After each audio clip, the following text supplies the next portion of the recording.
Hi, welcome to శుభమస్తు. ఈరోజు మా అమ్మ వాళ్ళది పూజా రూమ్ చూపిద్దాం అనుకుంటున్నాను.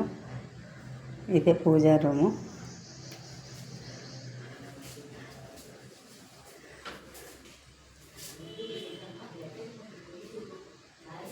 చార్ధామ్ యాత్రకి వెళ్ళినప్పుడు నేను తీసుకొచ్చి ఇచ్చాను ఫోటో. అది కూడా పెట్టుకున్నారు. ఎక్కడికి వెళ్ళి తెచ్చినా యాత్రలకి వెళ్ళి తెచ్చితే అదన్నీ పూజా రూమ్లో పెట్టుకుంటారు. ఇవన్నీ తీసేసాం, ఎలా పడితే అలా అయిపోయింది. పూజలు లేవు,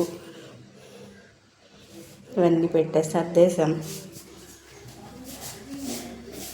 పూజ మందిరం ఇది. పీట మీద కూర్చొని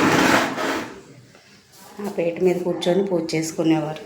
పొద్దుట సాయంత్రం రెండు పూట్ల దీపాలు పెట్టుకునేవారు. నిండుగా ఉండేది దేవుడి గది. చాలా పెద్దది. ఒక రూమే దేవుడికి. వెనకాల డోర్ కూడా ఉంది, మెస్ వేసుకున్నారు.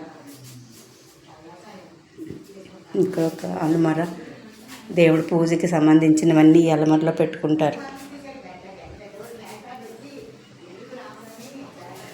చాలా ఫోటోలు ఉన్నాయి. మా తాతయ్య, నానమ్మ, మా మేనత్త.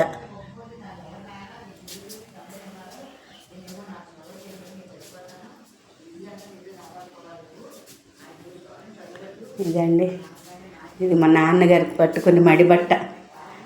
స్నానం చేసి ఆ పంచె కట్టుకొని అప్పుడు పూజ చేసుకునేవాడు. మళ్ళీ పూజ అవ్వగానే తీసి మళ్ళీ చిలక్కోయికి తగిలించుకునేవారు. అది ఆయన చేసిన పనులు. పద్ధతిగా చక్కగా చేసుకునేవాడు.